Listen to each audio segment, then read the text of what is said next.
Hi everyone, I'm Namrata Kapoor and this is Marketeer in Tech.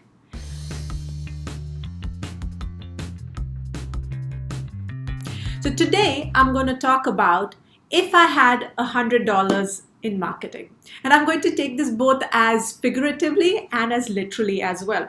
So if I literally had just $100 for marketing, the one thing I would actually spend it on is account-based marketing or meetups, depending upon the kind of audience you have. Call your clients or your prospects to your offices. Use email marketing and telemarketing in-house. Get them there. Make sure your messaging is on point and that your sales team is on board. And then finally, use that $100 for food. Look, if you're hosting, you have to feed them.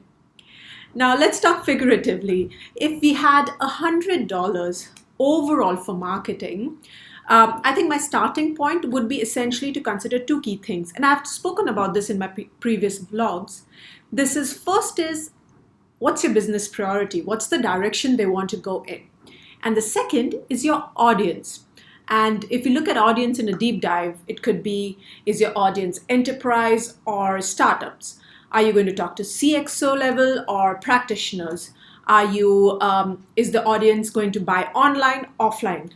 Are they placed in a particular geography or spread out?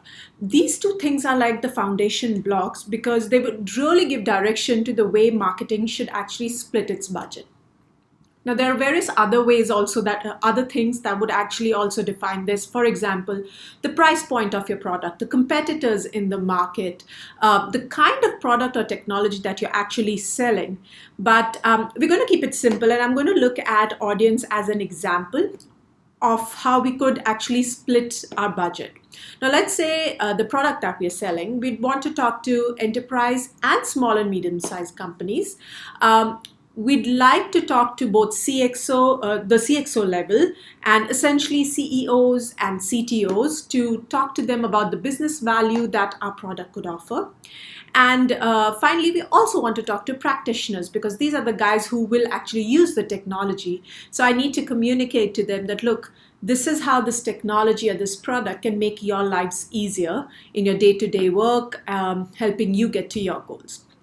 So that being said, for me, this is how I would actually split the entire budget. I'm going to spread the first big chunk, about 28%, $28, on people, infrastructure, and operations. Look, if you've got the right people on the job, people who are strategic, people who can multitask, then you've got capabilities to actually do a lot of things in-house. Your strategic person could be the person who's actually writing your content. Your event planner could be the one who's actually handling email marketing and telemarketing. So getting the right people on board and providing them with the infrastructure that they need to succeed is extremely important. The second thing that I would spend some money on is about 15% on content creation, syndication, getting your messaging out there. Look, you have great people in team who could create the content, but you still need to think about white papers. You still need to think about getting your assets out there, tying up with online publications, influencer strategy. You need to look at which are the PR agencies you need to work at. Another thing, and this is going to take a major chunk of your money, around 25% on events. And this can be both third-party large-scale events and your own in-house events. Now, the reason events are so critical is it's an amazing place and an amazing opportunity to actually take your messaging to an already pre-selected primed audience who's willing to listen to that messaging, right? You could do speaker sessions, you're looking at mini roundtables. So events definitely for tech marketers is still a good place to invest in. Another chunk, and about $15, is where I would go and put into my digital efforts. Paid media, paid search, improving your organic search, search engine optimization, your website improvement. Look, we are in a digital world. If your products are selling online, then there's no way that you cannot have a super digital presence. And if your products sell offline, like in a face-to-face interaction or they're highly complex deal, your digital presence is still where most of the critical decision makers would go to actually identify why your product is possibly better than somebody else's. Now, finally, the two categories more that I would actually spend some money on. About $15 on business partners. Your business partners are extension of your sales team, right?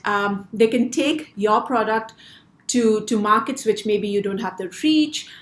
They might have better relationships with their customers. So invest dollars, invest assets, invest time in building up the business partners. And finally, $2 or 2% is your contingency.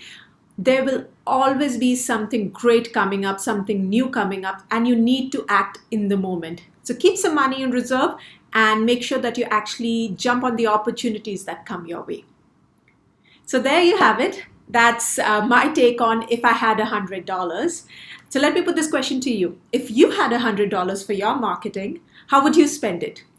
Leave your comments in the feedback section, and I'd love to hear more about your suggestions and topics I should cover. Thank you for joining me.